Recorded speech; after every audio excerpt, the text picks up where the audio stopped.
Sejam muito bem-vindos à primeira de uma série de Mobi Talks promovidas pelo Dinheiro Vivo e o Motor 24 no âmbito dos Global Mobi Awards PRIO, os prémios para a mobilidade inteligente. E como tema principal para este primeiro debate, os efeitos da pandemia na evolução da mobilidade inteligente e na transição energética rumo à descarbonização da economia. E vamos ainda apresentar as principais novidades da edição deste ano dos Global Mobi Awards PRIO. Para isso, tenho comigo em estúdio o Secretário de Estado da Mobilidade, Eduardo Pinheiro, a quem agradeço a presença, também o Administrador da PRIO, Emanuel Provença, muito obrigada por ter vindo, e o Presidente da Associação de Utilizadores de Veículos Elétricos, Henrique Sanches. Obrigada, seja bem-vindo também.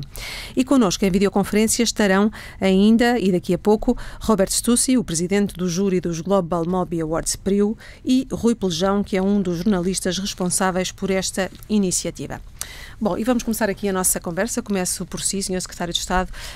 Ao fim de 9 meses de pandemia, mais coisa menos coisa, o que é que já foi possível apurar em termos de evolução da mobilidade dos portugueses? Parou, certamente, está a recuperar. Qual é que é o balanço destes 9 meses? Antes de mais, obrigado pelo convite e a possibilidade de participar neste painel. Efetivamente, nós terminámos 2019 e iniciamos 2020 de forma muito otimista, diria, relativamente aos vários modos e também, e diria até sobretudo, relativamente ao transporte coletivo de passageiros, que era uma grande aposta e que, com as medidas tomadas, nomeadamente em 2019, com a redução tarifária, permitiram-nos aumentar de forma muito substancial o número de utilizadores e, portanto, como disse, acabámos o ano de 2019 e iniciámos 2020 de forma muito otimista, sendo que o preço deixou de ser um critério para a adoção de um modo de transporte em detrimento de outro. Efetivamente, com a pandemia, a mobilidade e os transportes não vivem por si próprios e, portanto, decorrem, por um lado, criam condições para as outras atividades, mas também dependem destas. Portanto, a partir do momento, desde aqueles primeiros 2 casos que tivemos no início de março e um conjunto de medidas que tivemos a necessidade de adotar, e, portanto, numa primeira fase, com um confinamento praticamente geral, é evidente que trouxe consequências imediatas para a mobilidade. E, portanto, perante essas consequências, nós tivemos reduções em média de 70% relativamente à procura, mas em alguns casos chegou mesmo aos 85%. Portanto, houve um grande esforço para manter essa mobilidade, ou esta oferta, porque percebemos que era determinante. Mas, ao mesmo tempo, houve, como em tudo, uma possibilidade de reflexão e, portanto, como é sabido, Portugal comprometeu-se com o objetivo da neutralidade carbónica em 2050 e, portanto, se estamos a viver uma crise pandémica, não deixamos de ter uma crise climática, infelizmente, e, portanto, os nossos objetivos são tanto ou mais ambiciosos do que aqueles que havia antes e, portanto, daí ser tão importante pensar nos modos alternativos, na mobilidade elétrica em particular e, portanto, tem sido esse o grande objetivo. Por um lado, não perder aquilo que foi conquistado, e nomeadamente ao nível dos transportes públicos, e criar condições para ter, no fundo, a confiança dos utilizadores, mas também uma aposta muito grande, e aqui, obviamente, em partilha também com todos os municípios que são, no fim de linha, diria, são os grandes gestores das nossas cidades. Está muito em voga utilizarmos as letras para falarmos da recuperação económica. Quando falamos de macroeconomia, falamos de um V, de um W, de um U. No caso da mobilidade, que letra é que poderemos ter como expectativa de recuperação, em termos de paradigma da mobilidade, tal como conhecemos até à pandemia? Assim, evidentemente que a nossa ambição é que ela seja muito rápida e, portanto, que tenha um pico, neste caso, uma redução, mas que rapidamente consigamos recuperar. Ainda assim, compreendemos que houve, em função daquilo que já referi, uma utilização neste caso, os veículos particulares e, portanto, pelo receio das pessoas que é natural numa primeira fase. Ainda assim, eu quero acreditar e acredito verdadeiramente que rapidamente este V, que seja verdadeiramente um V e que já tenhamos chegado a um ponto mínimo da procura relativamente aos transportes em particular, e que agora possamos fazer esta evolução. Direi que é um V ainda relativamente aberto, portanto que não será de um momento para o outro que vamos atingir valores de 2019, mas acreditamos que sim, e todos contribuímos para isso, seja as empresas, seja o Governo, sejam as autoridades de transporte, para que todos possamos ter, de facto, esta confiança na utilização dos transportes. Emanuel Proença, vamos recuperar em V, também na mobilidade, e perguntar-lhe também o que é que estima relativamente à mobilidade elétrica, que era uma tendência que realmente vinha em grande fulgor até chegar à pandemia, e agora o que é que aí vem, o que é que estima? Bom, eu acho que o ponto mais relevante quando estamos em cenários de crise e em cenários transformacionais como aquele que vivemos neste momento é não esquecermos o que são as macrotendências. E, como o Sr. Secretário de Estado dizia há bocadinho, a mobilidade decorre da economia, da vida das pessoas, decorre de tudo o que são as necessidades que levam à mobilidade. E, portanto, a expectativa que nós temos e a esperança que todos temos enquanto portugueses e enquanto cidadãos deste mundo é que o problema grave pelo qual passamos neste momento seja um problema transitório, tenha o mais curto prazo de resolução possível e, depois deste período de crise, voltemos às macrotendências e voltemos ao ponto para onde estávamos a tender e a evoluir. Obviamente que são gerados atrasos grandes com este processo que estamos a viver, mas aquilo que eu diria é que a mobilidade em geral, a mobilidade que inclui os transportes públicos, como eram referidos agora, que inclui os transportes de passageiros, os transportes de mercadorias, transportes de navio, transporte aéreo, acabe por, com o regresso da normalidade, acabe por voltar também a algum normal, com consumos, com quilómetros percorridos, com deslocações, com vidas que são aquilo que na prática está a acontecer quando nos estamos a mover, a regressar lentamente à normalidade. E com estas regras que o Governo anunciou, nomeadamente de recolher obrigatório, inclusive aos fins de semana, não é? Não só durante a noite, mas aos fins de semana, não estavam certamente a contar com isso, quer na empresa, quer em termos de setor em que laboram. Antevê que realmente seja mais um fator penalizador daquilo que possa ser a mobilidade? Nós, infelizmente, estávamos a contar com algumas coisas. A verdade é que diria que todos nós, ao avaliarmos aquilo que foi o final de inverno do ano passado e aquilo que é a situação atual, devíamos antever que alguma coisa de menos boa surgiria ao longo deste inverno. Com que dimensão e com que medidas depois de mitigação, isso obviamente que era uma questão, e creio que continua a ser uma questão ainda. É possível que tenhamos de continuar a ajustar rumo à medida que a situação de crise vai evoluindo. E, portanto, obviamente que nós, enquanto empresa de energia para a mobilidade, e esperamos que de energia para a mobilidade do futuro, somos diretamente afetados por isso, porque não havendo tanta mobilidade, todos os serviços e todos os produtos que nós vendemos são afetados. Mas, como digo, a nossa expectativa é que seja transitório e, portanto, que no regresso do verão e, se possível, também com a chegada de soluções estruturais, voltemos ao caminho anterior. Soluções estruturais essas que passarão certamente pela chegada da vacina, que é o que todos nós desejamos para que regressemos a alguma normalidade mais parecida com aquela que nós tínhamos anteriormente, naturalmente. Henrique, este não é o quadro ideal para o desenvolvimento da mobilidade elétrica, todos sabemos disso.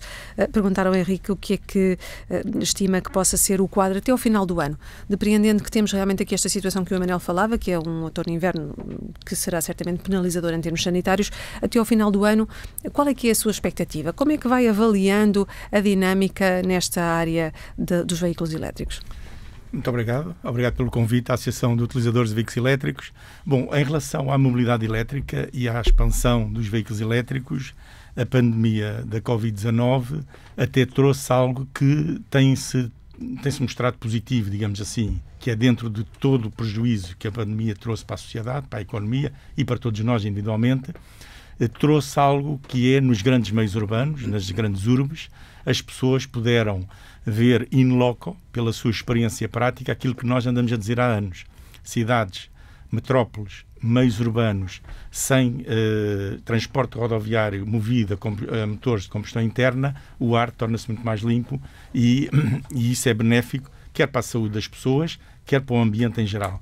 E isso ficou de tal forma provado que nós vimos em várias cidades de todo o mundo o regresso de alguns animais, até selvagens, que invadiram o espaço que os humanos se retiraram, porque estávamos em confinamento, e levou algumas pessoas a darem o passo para o transporte suave, a nível da bicicleta elétrica, da trotinete elétrica, a pé. Muitas pessoas passaram a usar mais o a pé ou a mobilidade muito suave, mas também houve muitas pessoas... Quando dizemos muito suave, trotinetas, por exemplo. Trotinetas, bicicletas, e isso que têm tido recordes de vendas em todo Portugal. lado. Chegaram a esgotar-se no período do confinamento, após o confinamento, e no caso da mobilidade elétrica houve algumas pessoas que se nos dirigiram, por exemplo, pessoas que nunca tinham pensado em adquirir um veículo elétrico, mas que após o confinamento, quando vieram cá para fora e tinham a possibilidade, por exemplo, de carregar o seu automóvel em casa, deram o passo de adquirir um veículo elétrico por questões de segurança, para não terem que ir a uma estação de serviço, a uma área de serviço, manipular equipamentos que outros também manipulavam, podendo eles abastecer, nesse caso, carregar o seu próprio carro elétrico na sua própria casa.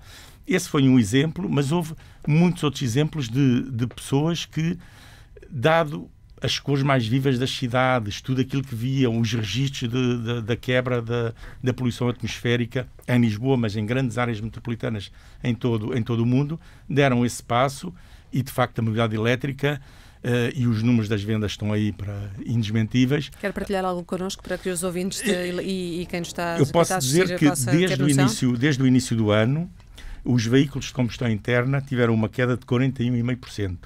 Há 8 meses consecutivos que estão em queda. Se nós repararmos nos números para os veículos elétricos, e aí veículos elétricos, a Associação considera os veículos 100% elétricos e os veículos híbridos plug-in, tiveram um crescimento de 41%. Precisamente o inverso, menos 41% pós motores de combustão interna, gasolina, gasóleo, mais 41% para os elétricos. Há 5 meses consecutivos que estão em crescimento. Portanto, a cota de mercado neste momento de Portugal, a nível da União Europeia, é de 14,9%, referindo-nos ao mês de outubro. Em termos anuais, estamos nos 12%. Estamos em quarto lugar a nível da União Europeia, a 27%. Portanto, estes números são indesmentíveis que, de facto, de facto a pandemia veio prejudicar todos, veio prejudicar a economia, mas aí eu não estou muito de acordo com aquilo que já aqui foi dito. Eu não quero voltar ao normal. O normal, de facto, não era um anormal. Era uma situação muito pouco normal e prejudicial para a sociedade, até para a economia, para todos nós. Portanto, esta é uma hipótese. Nós costumamos dizer que o coronavírus SARS-CoV-2 é uma espécie de cartão amarelo para a humanidade, para nós repensarmos alguns caminhos que estávamos a trilhar, e um deles, em relação à mobilidade, que é aquele que nos traz aqui hoje, é fundamentalmente a eletrificação. Está de acordo, Sr. Secretário de Estado? Vamos encetar aqui esta nova realidade. Completamente de acordo e, sinceramente, quando falamos de voltar atrás em uma normalidade, temos que, de facto, definir aquilo que queremos e quando, sobretudo, o objetivo de atingir a neutralidade carbónica, que aqui já referi, evidentemente, não sendo um significado de eletrificação, de descarbonização, é um meio para lá chegarmos e, portanto, é determinante que o façamos. Basta pensar que 25% das emissões de gases com efeito de estufa decorrem do setor dos transportes e, portanto, temos de ter em conta esses valores. E, portanto, a eletrificação é determinante para atingirmos esses objetivos e, portanto, não temos dúvida alguma relativamente a isso. E quando falamos de eletrificação, não é só do utilizador particular, individual, mas damos o exemplo, no caso aqui do Rio Tejo, com a Transtejo e Sofusa, que neste momento vamos ter 10 novos navios, neste caso, 100% elétricos, portanto, a fazer a travessia do Rio Tejo numa operação que é única no mundo e, portanto, não há nenhuma operação desta dimensão em todo o mundo ao nível fluvial. Portanto, acho que é um bom exemplo que damos também e mesmo ao nível de todas. Eu fiz aqui uma referência porque continuo a achar e defenderei sempre que a espinha dorsal será sempre o transporte público. Isto não é afastar de forma alguma, porque reconhecemos a necessidade que o transporte individual, seja ou o transporte ligeiro, seja de passageiros, seja comercial, terá de sempre existir. Ainda bem que fala nos transportes públicos, para puxarmos também por esse tema. No fundo, eles estão fragilizados, porque há uma quebra na procura, que é resultante do distanciamento social provocado pela Covid-19. Que medidas é que podem ser tomadas para inverter essa situação, na medida em que os transportes públicos também contribuem para a descarbonização? As medidas e a grande tarefa que temos, primeiro, é manter níveis de oferta que nos garantam segurança. E, portanto, isso é determinante e desde o início da pandemia, e em particular as empresas tuteladas, nomeadamente pelo Ministério do Ambiente, mantiveram sempre níveis de oferta muito próximos de 100% e hoje até tem mais do que 100% da oferta que existia há um ano atrás. Isso é determinante, mesmo com uma procura claramente mais baixa, ainda neste momento temos procuras que estão a pouco mais de 50% do que aquilo que existia em 2019, naturalmente refirma a valores médios, mas, e face às limitações que existem, nomeadamente de lotação, seja das carruagens, seja dos nossos autocarros, temos que assegurar uma oferta que garanta... Nas imagens televisivas nós vamos vendo algumas imagens de transportes públicos que estão sobrecarregados, que estão com uma lotação muitíssimo grande, e daí a minha pergunta também do que é que está mais a ser pensado nesse sentido. Porque não deixa de estar à vista de todos quando vemos nas televisões que realmente os transportes estão muito sobrecarregados e perante a Covid-19, o que é que se pode fazer mais para dar essa tal segurança que o Sr. Secretário de Estado falava? Eu percebendo o que diz e conhecendo, obviamente chegam-me algumas dessas imagens, não concordo plenamente no sentido que a procura, e aqui estou fora, vale o que vale, mas em termos médios está muito abaixo. Evidentemente, e não vou negá-lo, há episódios que foram identificados precisamente de estar muito próximo dos 2/3 e temos de ter em conta que 2/3, seja numa carruagem, seja num autocarro, é muita gente e, portanto, não é preciso perceber que o autocarro não está propriamente vazio e, portanto, daí a obrigatoriedade logo, e foi das primeiras obrigatoriedades, a utilização da máscara nos transportes públicos. Antevê a necessidade de algum reforço dos transportes, precisamente? O reforço tem acontecido, tanto mais que... E será um reforço contínuo, é o que está a prever? É assim, nós temos monitorizado desde o início. Na primeira fase, a grande medida que foi tomada e que foi o grande objetivo foi manter a oferta. E, portanto, o que se fez foi todos os recursos financeiros disponíveis já no Orçamento do Estado poderem ser alocados não para aumentar ofertas, não sobretudo para ter mais reduções tarifárias, mas sim para manter a oferta num nível, diria, mínimo para garantir questões de segurança. Evidentemente que, à medida que a economia foi abrindo, houve uma maior procura e daí termos tido no orçamento suplementar um reforço de 94 milhões. Diria que haverá poucas áreas em que tivemos um reforço desta medida. E, neste momento, o Orçamento do Estado, que está ainda em discussão, prevê, para além do programa de redução tarifária que tivemos já nos anos transatos, temos também um reforço, nomeadamente ao nível do orçamento equiparado ao orçamento suplementar, precisamente para garantir. E a semana passada tivemos, precisamente por causa da questão das empresas tuteladas, a assinatura de um despacho para o reforço, neste caso nas áreas metropolitanas de Lisboa e na área de Lisboa e do Porto, precisamente para, como compreendemos, as empresas não há a capacidade de aumentar mais a oferta, por questões físicas, nomeadamente a questão das carruagens, mesmo a disponibilidade de autocarros e, portanto, contratar, neste caso, autocarros privados, nomeadamente do turismo, para aumentar esta oferta e garantir estes níveis. Agora, evidentemente que toda esta evolução tem sido e tem que continuar a ser monitorizada permanentemente, ou seja, não fará sentido, até porque estes aumentos têm que ser verdadeiramente cirúrgicos, porque mesmo aquilo que referiu relativamente a estarem sobrelotados, há de facto horas em particular e em determinadas linhas que em alguns momentos há essa sobrelotação, muitas vezes porque há uma concentração das pessoas em determinada carruagem em detrimento de outra, mas portanto tem sido desde o início da pandemia que temos estado a aumentar a oferta e com recursos financeiros para o efeito. Passamos também aqui a palavra ao Emanuel. Esta enfim, uma realidade que naturalmente está a afetar os transportes públicos, mas também os negócios da área, enfim, do setor privado, e perguntar-lhe, perante tudo aquilo que já foi dito aqui e os números que se conhecem, de que forma também é que a pandemia está a afetar o negócio e a estratégia. Obrigou, enquanto decisor, a mudar muitíssimo daquilo que era a sua estratégia? A nossa estratégia enquanto empresa e enquanto equipa. Eu diria que, obviamente que sim, no curto prazo. Portanto, obviamente que tivemos todos de fazer o pino no país como um todo. E, portanto, isso é absolutamente geral e a Prio, obviamente, que não é exceção, nenhuma outra empresa deste setor. Portanto, nós tivemos de mudar muitas coisas. Mas diria que a grande maioria das mudanças foi para com as pessoas, para com os nossos colaboradores, para com as nossas equipas e para com os nossos clientes. E, portanto, são alterações absolutamente críticas, com efeitos de curto prazo relevantes e que podem ter efeitos nas medidas de mais médio e longo prazo. Agora, no que toca à construção da mobilidade sustentável, não há nem atraso nem paragem, há aceleração. Portanto, e aqui vale a pena, se calhar, pôr aqui 2, 3 matizes relevantes. Para nós, o importante é construirmos a mobilidade sustentável do futuro.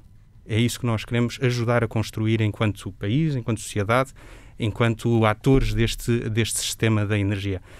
Mobilidade sustentável é mobilidade elétrica, e a mobilidade elétrica não é uma coisa do futuro, é uma coisa do presente. É uma coisa do presente e em crescimento, mas não é só a mobilidade elétrica. Para além da mobilidade elétrica, há tudo o que é micromobilidade, que também já falámos aqui hoje, e que é cada vez mais relevante, cada vez mais crítica na construção de soluções de circuito mais eficientes dentro das cidades, portanto, para os microtrajetos, com as trotinetes, com as bicicletas, a pé, de todas as formas que foram sendo cada vez mais desenvolvidas ao longo dos últimos meses. É também ter soluções de mobilidade sustentável para todos os outros modos de transporte ou para todas as outras necessidades de transporte que, às vezes, podem não ser servidas da melhor forma por soluções como as de mobilidade elétricas, ou não rápido o suficiente, porque a questão da mobilidade elétrica também tem a ver com uma velocidade de transição de frotas que, em aceleração, em contínua aceleração, mesmo assim ainda vai demorar alguns anos até ter um efeito muito, muito material. Esperamos que não muitos, mas alguns anos. E vai afetar, obviamente, uma parte da mobilidade. A mobilidade pesada, por exemplo, tem efeitos de demora um bocadinho mais relevantes. Na mobilidade elétrica, para mim, é muito importante que a mobilidade seja elétrica verde. E na mobilidade sustentável, é muito importante que nós vejamos todas as soluções de mobilidade sustentável que há na mesa para que possamos tomar as melhores decisões enquanto país. Porque, no fim do dia, estamos a tomar decisões enquanto país para a frota que estamos a desenvolver, para as soluções de apoio que estamos a desenvolver, para as soluções de infraestrutura que estamos a desenvolver. Aí dava, se calhar, 2, 3 casos que me parecem giros. Só antes de irmos aos casos e aproveitando as suas palavras, Sim. Uma vez que tem aqui o Sr. Secretário de Estado ao seu lado, pergunto-lhe, e depois vou pedir naturalmente ao Sr. Secretário de Estado que comente, ao Henrique, se neste momento, para seguir esse caminho que acabou de dizer, temos, do ponto de vista das políticas públicas, os incentivos certos, os incentivos que são precisos, na sua opinião. Temos alguns incentivos em construção. Eu diria que ainda temos muito a fazer, mas temos vários sinais bastante positivos. Nós temos um PNEC 2030 que tem sinais bastante positivos, diria eu que do lado da mobilidade, com um grau de ambição muito atingível. Portanto, se nós quisermos trabalhar as várias soluções de mobilidade sustentável, se calhar até tem tendência a ser curta, é possível que nós consigamos mais. Temos um roteiro para a neutralidade carbónica que já foi referido, com um objetivo ambicioso e importante. Temos também alguns sinais, já em sede de Orçamento de Estado para este ano 2021, em sede de novos diplomas, que mostram que há uma aposta na construção da tal mobilidade sustentável de forma mais holística. Ainda assim? Diria eu que ainda há bastantes coisas interessantes que podem ser feitas. Para vos dar um exemplo, o gasóleo que é consumido nos postos pelo país fora tem um máximo de incorporação de biocombustíveis, sejam eles sustentáveis ou não, mas de preferência sustentáveis, que está limitado a 7%. Nós achamos que podemos ir mais longe e já temos produtos na rua que nos permitem trabalhar mais do que isso. Nós hoje lançámos o EcoBunkers, que é um produto para marinho, para o setor marítimo, para navios, que foi hoje mesmo, portanto acho que é interessante também por isso, que permite reduções de 18% de emissões no mesmo dia. Portanto, eu ontem estava a consumir gasóleo, hoje estou a consumir EcoBunkers, consegui melhorar a minha pegada carbónica em 18% só com aquele movimento. Fizemos, ao longo dos últimos 2 anos, um teste muito, muito interessante com a Carris, uma das principais promotoras de soluções de mobilidade elétrica já há alguns anos e de outras soluções de mobilidade sustentável. Fizemos um trabalho muito, muito giro, com resultados fantásticos, com o zero diesel, que é um protodiesel, um produto ultra sustentável, que é um substituto do diesel e que funcionou lindamente só com a primeira carreira com que trabalhámos, e esperamos vir a trabalhar muitas mais com a Carris e com outros. Conseguimos reduções de 500 toneladas de CO2 num só ano. Portanto, há muitas soluções que podem ser implementadas e acarinhadas por todos enquanto país, que nos vão ajudar a chegar muito mais longe e muito mais rápido, em conjunto com mobilidade elétrica, em conjunto com mobilidade de hidrogênio. Em São bons exemplos. Vou ouvir também a opinião do Henrique antes de passar a palavra ao Sr. Secretário de Estado. Temos os incentivos que precisamos para continuar neste paradigma da mobilidade elétrica, para que a mobilidade, enfim, como conceito, avance tanto quanto é desejável, na opinião do Henrique? Só gostaria de realçar que nós somos a Associação de Utilizadores de Veículos Elétricos. Nós não somos uma associação de automóveis. Certo. Portanto, nós defendemos todo o tipo de veículo, inclusivamente na náutica, aquilo que já referiu o Sr. Secretário de Estado em relação à Transtejo e tudo o que temos visto por todo o país. Braga, Guimarães, Bragança, Coimbra, Lisboa, são tudo municípios onde já existem frotas de autocarros 100% elétricos movidos a bateria. Portanto, é muito importante. Nós defendemos quer o transporte pesado de passageiros, quer o transporte pesado de mercadorias. Se bem que, a partir de determinado peso, digamos assim, dos caminhões TIR, neste momento não existem soluções de bateria e, portanto, teremos que ir para soluções intermédias. Mas, para alguma atividade pesada a nível comercial, até aos 7.500 kg, existem soluções, algumas delas fabricadas no Tramagal, pela Fuso, por exemplo, com um caminhão de 7.500 kg, 100% elétrico, que está desde Tóquio a Nova Iorque a funcionar. E que, no fundo, são úteis para as entregas nas cidades fundamental. E que têm essa mobilidade. E nas cidades, nas zonas muito mais antigas, temos as cargo bikes, que são as bicicletas elétricas de transporte de carga, para aquela encomenda final para um pequeno lojista, para um habitante. Em relação àquilo que me perguntou, que eram os incentivos, é evidente que nós queremos sempre mais. Nós sabemos que o Governo prepara-se para manter os 4 milhões de euros para os incentivos para a aquisição de veículos elétricos. Nós achamos que poderíamos ir um bocadinho mais longe. Neste momento, o incentivo para o particular está em 3 mil euros. A média europeia, neste momento, são 6 mil euros. Falamos da média europeia, da União Europeia, há 27. 6 mil euros, nós estamos nos 3 mil, estamos na banda de baixo. Portanto, gostaríamos que fosse um bocadinho mais. Também já indicámos, quer à tutela, quer publicamente, que gostaríamos que alguns dos incentivos que são dados aos híbridos plug-in fossem deslocalizados para os 100% elétricos. Fundamental. É evidente que nós sabemos, como já disse aqui o Emanuel, que há um longo caminho. Estamos relativamente longe de ter um parque automóvel 100% elétrico, se é que algum dia o vamos conseguir ter. Há um caminho até lá. E os híbridos plug-in são uma porta de entrada. Nós temos N pessoas... uma transição, não é? São uma porta de entrada. O Sr. Secretário de Estado tem aqui várias sugestões nesta mesa de políticas públicas que poderiam ajudar ainda mais à mobilidade, seja ela de pesados, portanto, de mercadorias, de passageiros, de soft mobility ou menos soft. Até onde é que é possível ir? Eu sei também que o Orçamento do Estado para 2021 tem atenção à questão da mobilidade elétrica, mas até onde é que se pode ir mais? Que resposta pode dar a estes senhores? Primeiro, há aqui duas questões, que é determinante haver uma complementaridade de modos, e acho que estamos todos de acordo, e já aqui foi referido, e também do ponto de vista tecnológico, ou seja, não podemos, nomeadamente pela questão dos pesados, que aqui foi referido, pelo menos à data de hoje, não há condições para que o modo elétrico dê uma resposta, pelo menos a 100%. E, portanto, isto é determinante. Relativamente aos apoios, os apoios diretos são exclusivamente para elétricos. Nós não temos apoios diretos para híbridos plug-in. Temos, sim, ao nível da dedução fiscal, aí sim, apoios ao nível fiscal, sim, existem esses apoios, que também não considero que devemos diabolizar e, portanto, concordo com essa questão. É um passo a dar. Agora, de 2019 para 2020, efetivamente passámos de 3 milhões para 4 milhões, o que está previsto para já, o que está previsto, digo para já, porque o orçamento não está ainda aprovado, não é? Mas, falta na especialidade. Exatamente. Mas na especialidade poderá ser alterada aqui algum destes incentivos? O que está previsto é a manutenção dos 4 milhões, com uma questão que queremos, de facto, alterar relativamente ao ano anterior, mas isso não é uma discussão do orçamento, mas sim do despacho consequente ao orçamento, que é alocar maior parte desta verba para os particulares e menos para as empresas, porque as empresas já têm o acesso a um conjunto de benefícios fiscais que tornam a aquisição das viaturas elétricas muito mais atrativa. E, portanto, penso que é um ponto importante. E há uma relação muito direta entre os anos em que houve apoios à aquisição de viaturas elétricas e o aumento destas viaturas. Não será certamente a única razão, mas há uma relação de causalidade, sem sombra de dúvida. Agora, até onde é que poderemos ir? Nós temos que investir e temos que apoiar a vários níveis, nomeadamente algo que é determinante, que é a questão da nossa rede. E, portanto, Portugal foi pioneiro, efetivamente, na mobilidade elétrica.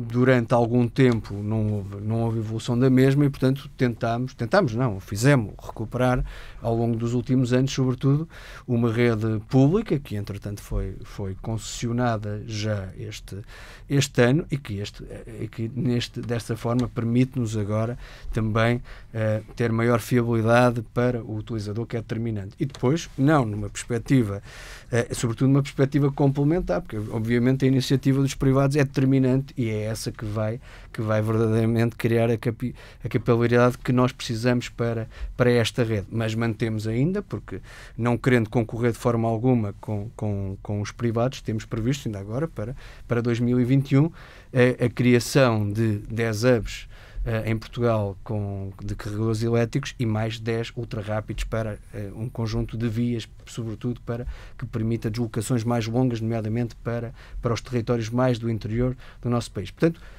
complementando com a iniciativa privada e não querendo entrar de forma alguma numa competição, porque não é esse o objetivo, e queremos sobretudo fazer a gestão do sistema e não sermos fornecedores de energia nem no âmbito dos postos, mas sim num modelo que foi diria, pioneiro, muito focado no utilizador e com características que me parecem que não devemos abandonar nunca, que é o facto, nomeadamente, o utilizador poder utilizar carregar a sua viatura em qualquer um dos postos, independentemente daquele que é o seu fornecedor de energia, com quem tem contrato, e, portanto, são características que temos que evoluir.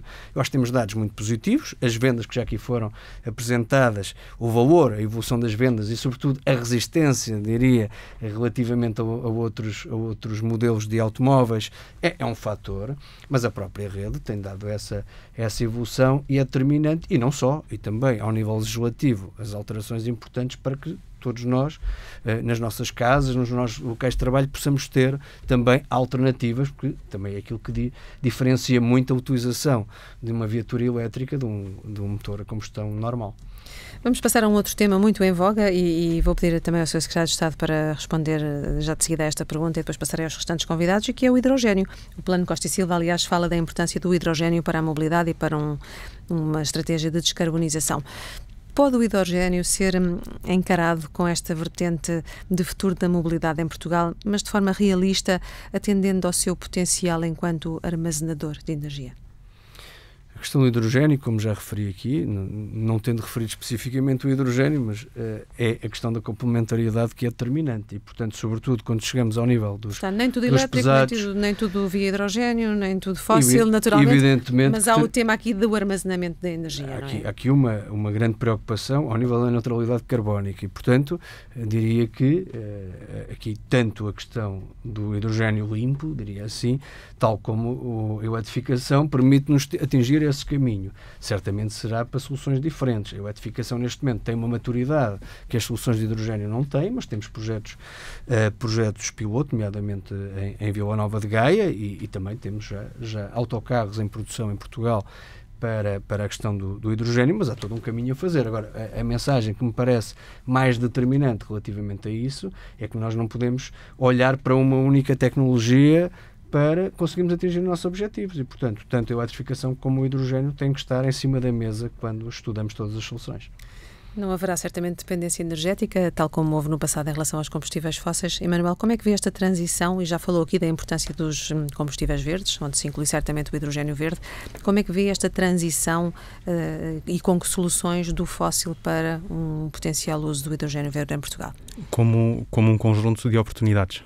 Como um conjunto de oportunidades muito interessantes, mas também muito desafiantes de conquistar. Portanto, há muito trabalho a fazer, há muito desenvolvimento a conseguir gerar na frente do hidrogénio verde e noutras frentes que são mais de vanguarda, que deverão atingir maturidade dentro de 10, 15 anos. Há também uma série de outras soluções que têm de ser trabalhadas ao longo dos próximos 5, 10 anos para que cheguemos a muito bons resultados. Referiu há bocadinho o plano do Dr. Costa e Silva e eu lembro-me de uma parte do plano referir de forma muito clara que temos também outra temática, outro problema muito relevante a tratar, que é o da velocidade à qual a nossa sociedade gera resíduos e não os reprocessa, não os reaproveita, não é? Aquilo que nós temos aqui, em algumas destas frentes, é a oportunidade de juntar os dois desafios e resolver os dois paradigmas de uma só vez. Portanto, os biocombustíveis sustentáveis, por exemplo, são uma forma de aproveitar resíduos que hoje não são aproveitáveis e que, deitados ao abandono, como muitas vezes são ainda, pelas águas, pelos aterros e por aí adiante, são tão ou mais poluentes ou quase tão perigosos como o petróleo. Podemos pegar nesses resíduos, reaproveitá-los e transformá-los em energia para a mobilidade. E é isso que nós fazemos. Nós fazemos isso há coisa de 8 anos. Mas ainda fazemos a uma escala que para o país não é aquela que queremos. Portanto, achamos que há muito trabalho a fazer nessa frente e há muitas soluções novas a trazer para o mercado e há muitas novas fábricas a criar, muitos novos empregos a gerar e muito novo valor em toda esta cadeia de recuperação de resíduos e por aí adiante. Do lado do hidrogênio verde acontece um bocadinho o mesmo para a frente. Portanto, há todo este trabalho nos biocombustíveis sustentáveis e nos combustíveis verdes e depois há todo esse mesmo trabalho na criação de uma fileira industrial associada ao hidrogênio verde para que, na frente, seja mais uma solução com a qual todos nós podemos contar e que acrescente valor para o país. Há muito trabalho a fazer. A mobilidade sustentável é um paradigma novo. O mundo da mobilidade é enorme, é gigantesco. E acho que todas as soluções de que nós estamos aqui a falar têm de fazer parte dessa construção de futuro. Eu refiro apenas mais 2 pontos. Nós, neste preciso momento, enquanto PRIO, e somos um ator modesto do mercado, com valências e com trabalho bastante interessante feito, mas reconhecemos-nos como um ator modesto ainda do mercado que ainda tem muito a trabalhar. Só neste momento estamos a trabalhar 10 soluções de transição energética, 10 soluções de produtos para a transição energética. A mobilidade elétrica verde é um deles. E é um dos muito importantes. Soluções, quando é que chegam ao mercado? O EcoBunker chegou hoje. Portanto, foi o primeiro de 10. É um deles. O EcoBunker chegou hoje. O Zero Diesel chegou no projeto piloto com a Carris e há de escalar. A mobilidade elétrica passou a mobilidade elétrica verde agora há poucas semanas e, enquanto mobilidade elétrica verde, queremos torná-la cada vez mais verde enquanto produto completo e enquanto produto que ajuda frotas de empresas, de ligeiros, há bocadinho não referiu, mas também há as carrinhas que fazem o last mile, que também já podem ser elétricas e, portanto, também é outra solução que já hoje é utilizada por várias frotas, nomeadamente na cidade de Lisboa. Portanto, com esta mudança de soluções, com esta mudança de forma de trabalhar a mobilidade, há também uma oportunidade para as empresas mudarem a sua forma de trabalhar, as suas frotas e toda a sua mobilidade e, portanto, também aí vemos soluções interessantes que podem surgir. Portanto, como digo, é uma mudança muito grande a fazer. Henrique, para fecharmos o tema do hidrogênio, acredita que nesta transição energética nos transportes o hidrogênio poderá mesmo ocupar um papel importante nos próximos anos? Ou estamos a falar de uma solução muito longínqua? Só uma palavra antes do hidrogênio, que é em relação à rede, o que foi dito. Que é em relação à rede de carregamento. Houve uma expansão gigantesca. Eu recordo-me, eu adquiri o meu primeiro carro elétrico em 2011. Existiam 5 postos de carregamento rápido em Portugal. Hoje existem mais de 500 postos de carregamento rápido. Portanto, é uma mudança do dia para a noite. Só neste ano de 2020 foram instalados 114 postos de carregamento rápido em Portugal e estão neste momento no terreno os primeiros postos de carregamento ultra rápido. Portanto, essa rede retira muito do receio de quem quer comprar um carro elétrico depois não ter onde o carregar. Neste momento é o principal para a pessoa dar o passo. Neste momento há muitas pessoas que não pensavam há um ano sequer adquirir um veículo elétrico, neste momento estão a pensar adquiri-lo e o único receio que têm é a rede. E, portanto, é necessário que a rede dê esse conforto e para as pessoas darem esse passo. Em relação ao hidrogênio, nós somos uma associação de utilizadores de veículos elétricos e nós não defendemos de todo o hidrogênio, especialmente na mobilidade ligeira, e quando eu digo ligeira, pode ir até aos 7.500 kg. E por que não? Por várias razões. Eu vou-lhe dar um exemplo. Partindo do que é mobilidade verde, e aí estamos totalmente de acordo com o que disse o Emanuel, e que gostaria de realçar que a PRIO é um dos parceiros desde o primeiro momento na mobilidade elétrica em Portugal, portanto, esteve sempre na primeira linha. Mas em relação à eletricidade verde, portanto, aquela que é produzida através de painéis solares ou de geradores eólicos, nós, a partir do momento que produzimos a eletricidade, ela vai diretamente para a bateria do carro e depois para o motor do carro e o carro anda. Porquê? Porque existe toda uma infraestrutura que já existe, que é toda a infraestrutura da eletricidade, da distribuição da eletricidade, desde a REN, à EDP Distribuição, até chegarem às nossas casas ou a um posto de carregamento. Em relação ao hidrogênio, nós partindo do mesmo princípio, que seria o painel solar e o gerador eólico a produzir a eletricidade, nós temos que separar o hidrogênio da água, temos que armazenar o hidrogênio, temos que distribuir o hidrogênio e para isso é utilizado o transporte rodoviário, temos que armazenar o hidrogênio numa estação de carregamento, temos que armazenar o hidrogênio no automóvel e a partir do automóvel vai para a pilha de combustível até chegar à eletricidade, bateria e motor. Portanto, estamos aqui a tornar muito complexo algo que é muito simples, que é diretamente da rede de distribuição de eletricidade para o nosso carro, para o nosso veículo, para o nosso barco, para o que for, não é? Portanto, achamos que é estar a tornar muito complexo algo que é muito mais simples. É evidente que sabemos que aviação comercial, grandes cruzeiros, grandes cargueiros, não é possível outra solução atual de que não passe pelo hidrogênio ou por sistemas híbridos que tenham bateria, mas qualquer outro tipo de combustível. E isso nós damos de barato que será assim. Inclusive para o transporte rodoviário pesado, provavelmente poderão surgir nos próximos anos, com as novas tecnologias das baterias, alguma solução para transporte pesado rodoviário, mas de momento não existe.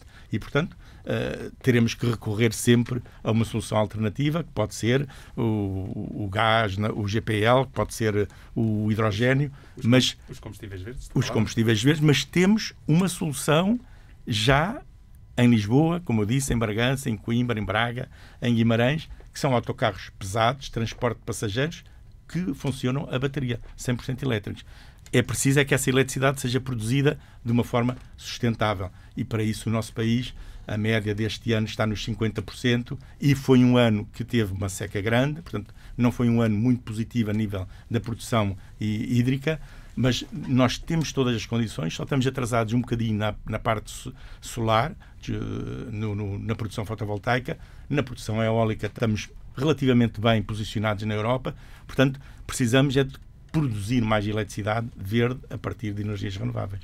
Muito bem, Henrique, muito obrigada por essa explicação importante. Não sei se o Sr. Secretário-Estado quer comentar aquilo que acabou de ser dito. Isto pode atrasar aqui, no fundo, a adaptação e a utilização do hidrogênio ao consumidor final, ao nosso carro, como dizia o Henrique. Eu acho que há aqui uma questão. Em Portugal, efetivamente, a questão da eletrificação tem um impacto maior até do que noutros países, precisamente porque na origem estamos a falar de eletricidade verde e, portanto, isso é determinante para todo este processo. Portanto, é totalmente diferente, não é só no local em que as viaturas vão circular nas nossas cidades, mas também na fonte, diria assim, é determinante essa questão. Agora, relativamente ao hidrogênio, já que o referimos, e portanto acho que aquilo que é determinante, e seja o hidrogênio ou outras fontes de energia, é sobretudo esta complementariedade e portanto adaptar para cada uso, para cada modo de transporte aquilo que será mais adequado e portanto aí estamos completamente de acordo.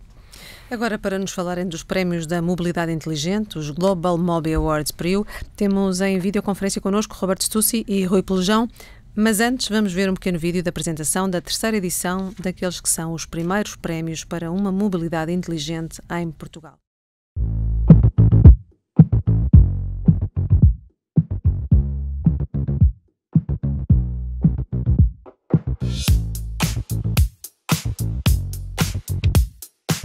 Mobilidade elétrica, condução autónoma, car sharing, gestão de mobilidade e transportes públicos mais eficientes e flexíveis são temas cada vez mais prementes na agenda pública. É para promover uma nova cultura de mobilidade, distinguir as melhores práticas, produtos e tecnologias de mobilidade inteligente em Portugal que o Motor 24 e o Dinheiro Vivo dão continuidade aos Global Mobi Awards PRIO. O objetivo destes prémios é dar visibilidade aos novos paradigmas da mobilidade inteligente e estimular projetos e políticas que possam contribuir para uma economia descarbonizada. Para isso, estão a concurso 10 categorias de prémios divididas em duas grandes áreas. Uma primeira destinada a cidades, organizações e cidadãos e uma segunda mais orientada para veículos, tecnologias e serviços. Este ano foram criados 2 prémios especiais. O primeiro para escolher a personalidade da mobilidade e o segundo, o prémio do público, para a escolha do melhor carro elétrico à venda em Portugal. Cada uma destas áreas conta com um júri independente constituído por personalidades ligadas aos temas da mobilidade, académicos, jornalistas, representantes de associações e empresas. Esta iniciativa do Motor 24 e do Dinheiro Vivo, em parceria com a PRIO, conta ainda com o apoio da Associação de Utilizadores de Veículos Elétricos, UVE, e do programa Polis. Juntos por uma mobilidade feliz.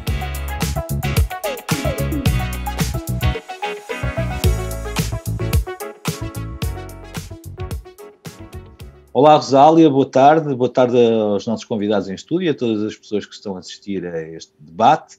Eu estou aqui com o Robert Stussy, que é o presidente do júri e um grande especialista que dedicou a carreira toda aos temas de mobilidade. Olá, Robert.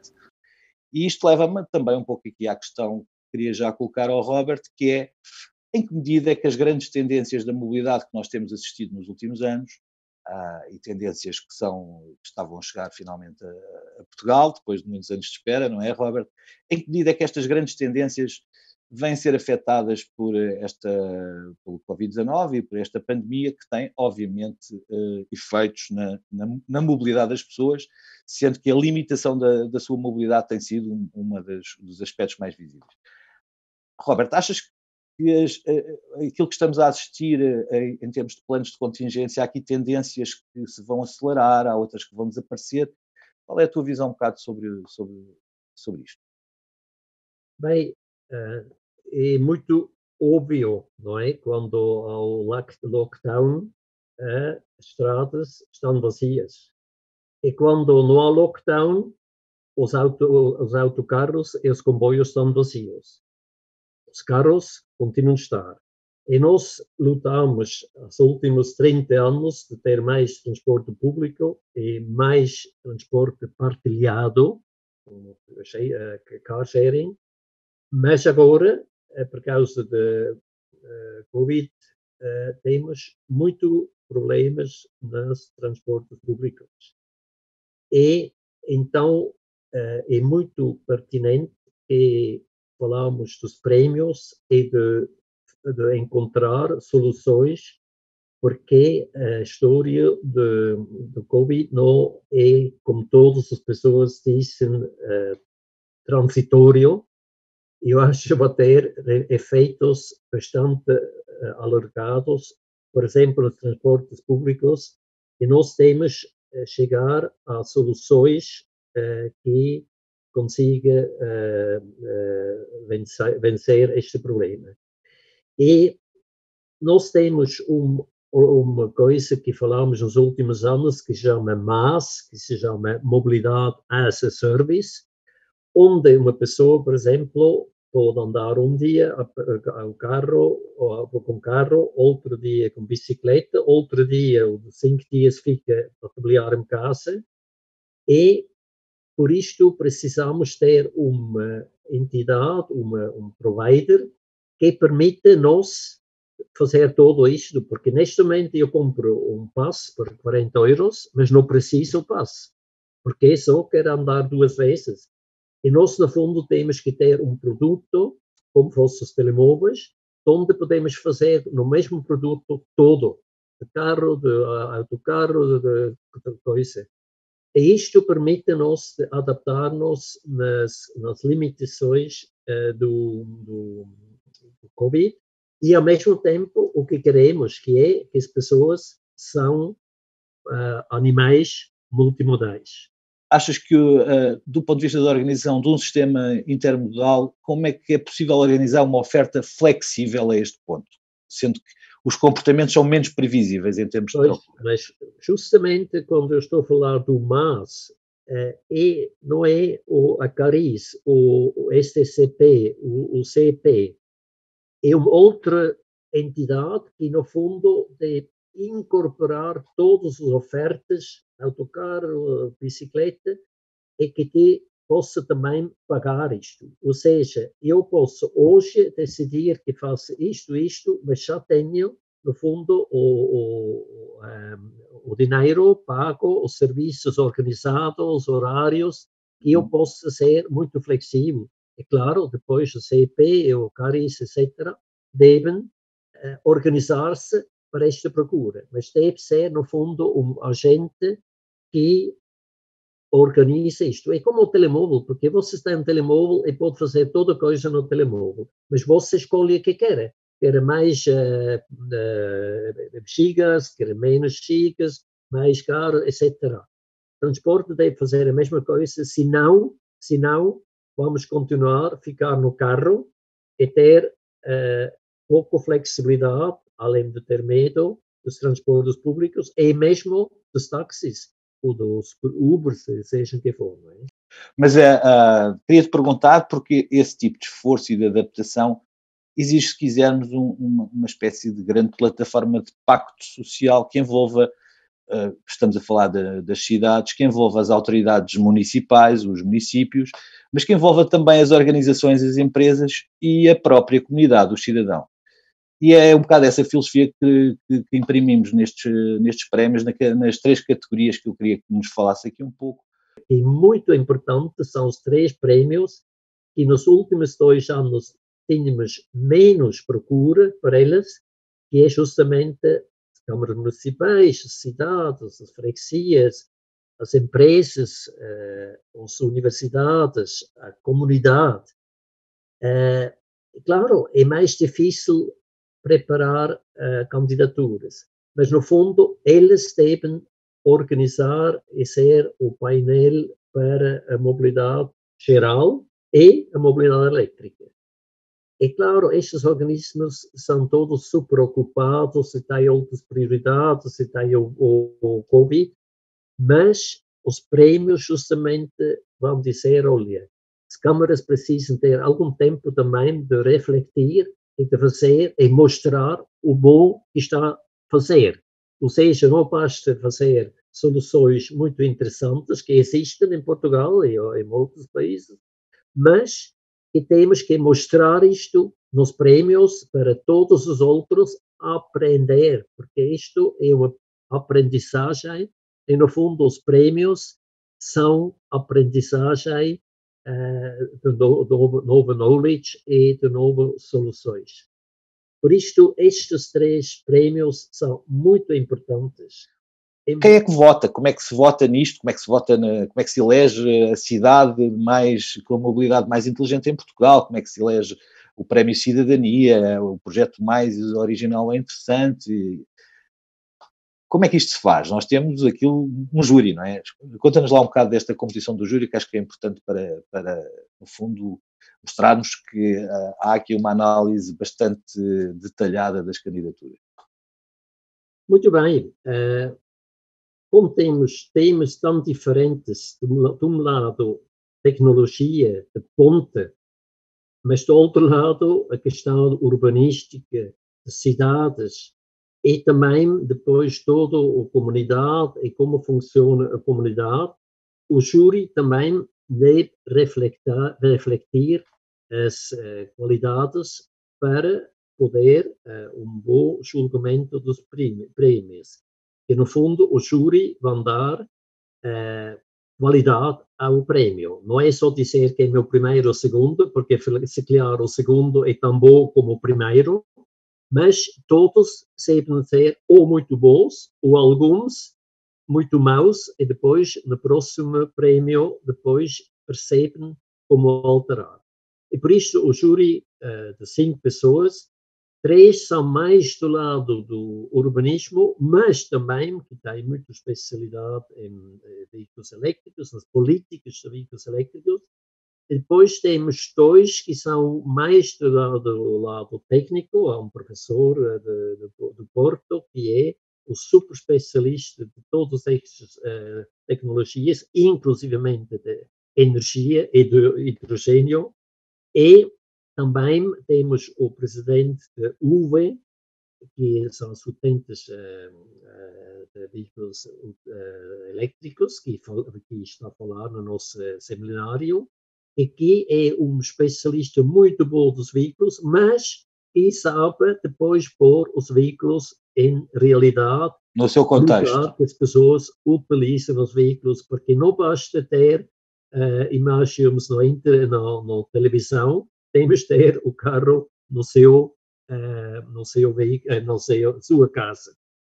E também quero dizer que estes prémios, eu estou muito contente que temos estes prémios em Portugal e não só na Europa, ou seja, em Bruxelas. Mas também é importante que em Bruxelas eles também notem e colaborem a nossa prémio. E temos parceiro, o Network Polis, que é uma network de muitas cidades, sobretudo na Europa, e não só, que justamente tem como objetivo tecnologia e mobilidade inteligente. E, aliás, em 2 ou 3 dias, há a Conferência Europeia, e é muito interessante, convido a todos a participar nesta conferência. Então, eles são os nossos parceiros para podermos também internalizar o nosso prémio. Sim, senhor. Além do júri mais especializado e focado nos temas da mobilidade, temos depois também no nosso júri, para os produtos e tecnologias, um júri composto essencialmente por jornalistas especializados no setor, representantes de empresas e personalidades.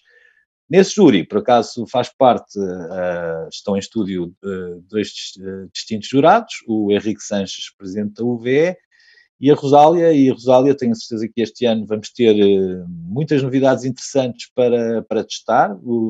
Os ensaios aos candidatos já começaram e as inscrições para todas as candidaturas podem ser feitas no site oficial dos prémios, e aí tem toda a informação, o regulamento, os calendários. Dizer que as inscrições vão estar abertas até ao final de março e que lá para abril, se tudo correr bem, Robert, vamos ter os vencedores da 3ª edição dos Global Mobi Awards by Priu.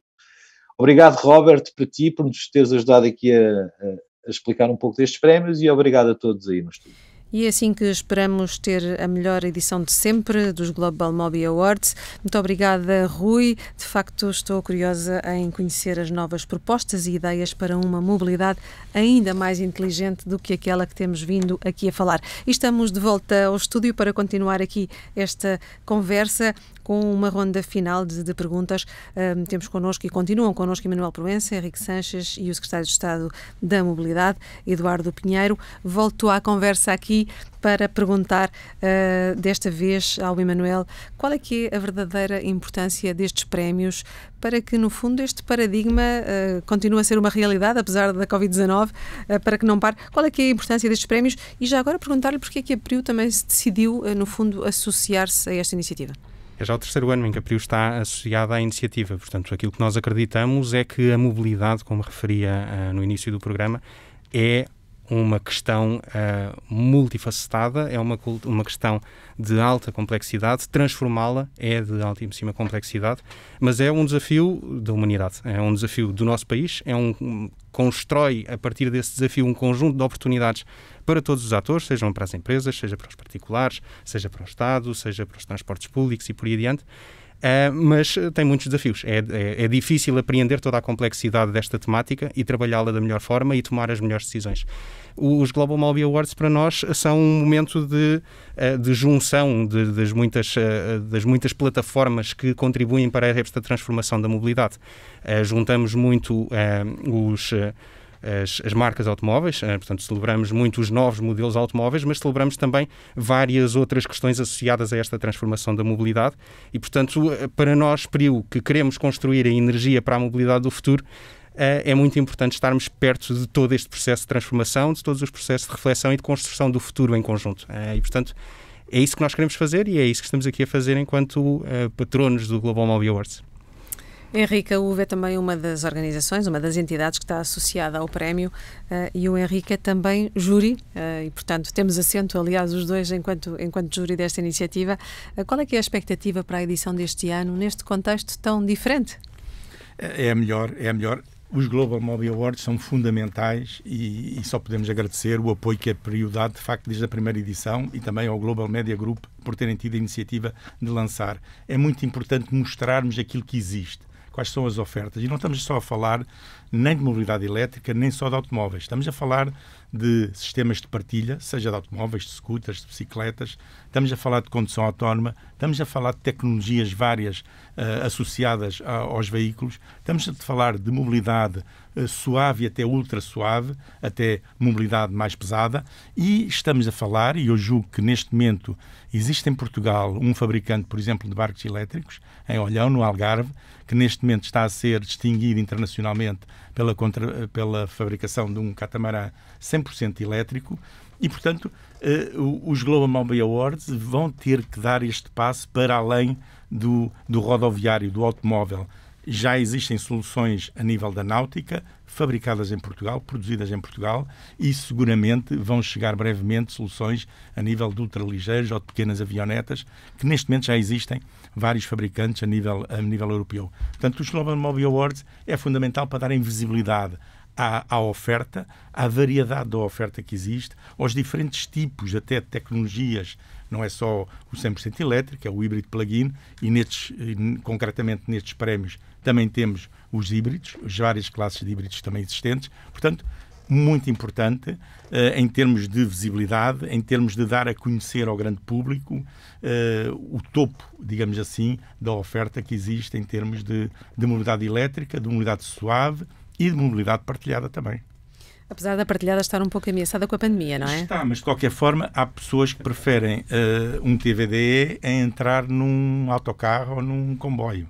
Portanto, de facto está, mas mesmo assim ainda é um passo intermédio que as pessoas estão cada vez a usar mais como eventual alternativa a um espaço onde estão mais confinados, com outro tipo de pessoas. Portanto, eu não vejo.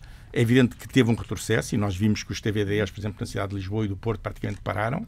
Agora estão gradualmente a regressar, mas, de facto, é uma opção que, do ponto de vista da segurança individual das pessoas, até pode ser melhor do que o transporte coletivo de grande capacidade. Henrique, obrigada pelas sugestões. Temos de estender os prémios à via fluvial, marítima e também aos ares, não é? Pelo que diz. E, portanto, deixamos aqui estas sugestões ao Robert Stussy e ao Rui Pelejão, que também estão na organização destes prémios e que estão connosco em formato online. Sr. Secretário de Estado, Eduardo Pinheiro, na sua importância, qual é que é, na sua opinião, qual é que é a importância destes prémios para uma mobilidade inteligente em Portugal e, sobretudo, neste quadro de pandemia em que continuamos a viver e vamos certamente viver mais uns meses? Como é que iniciativas como esta, no fundo, podem contribuir, podem ajudar a chegarmos a uma mobilidade que também chegue à descarbonização e às metas que o Governo já divulgou?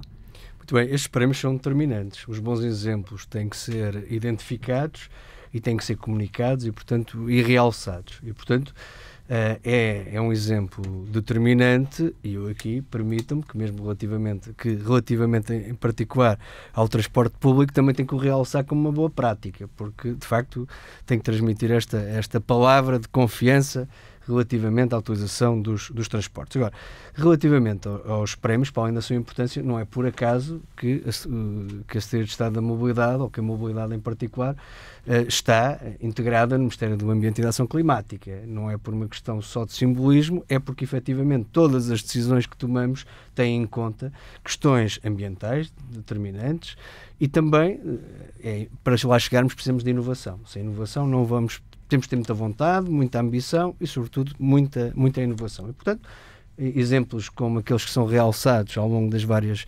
edições também nos dão alento para continuar a trabalhar. E nessa vontade e nessa ambição, deixa-me perguntar-lhe qual é que é a sua bandeira para 2021 em termos de mobilidade? Que marco quer deixar no próximo ano?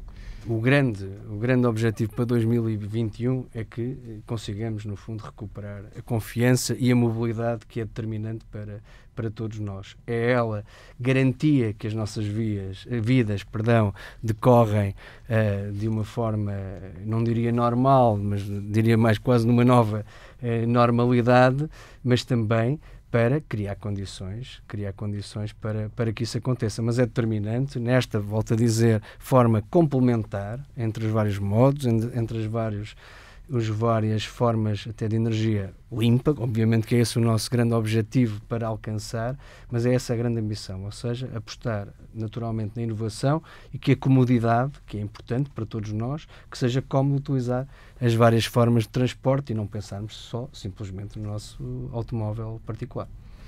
Primeiro tivemos uma crise da oferta e da procura, depois só uma crise da procura, e essa procura tem de voltar realmente com a confiança, e deixa aqui essa palavra bem sublinhada. Recuperar a confiança parece-me determinante para a recuperação da economia portuguesa, do produto interno bruto, e claro, com reflexo em todos os setores em que os senhores representam e que estão aqui connosco. Agradeço a todos os convidados a participação. Já sabe, se tem uma ideia, uma tecnologia, uma organização, um veículo que possa contribuir para a mobilidade elétrica, enfim, inscreva-se nos Global Mobi Awards. Obviamente são prémios que distinguem os bons projetos nestas áreas e que no fundo são também um incentivo para que a mobilidade inteligente continue a ser uma realidade em Portugal. Da minha parte é tudo. Muito obrigada. Obrigado, senhores oradores. Muito obrigado.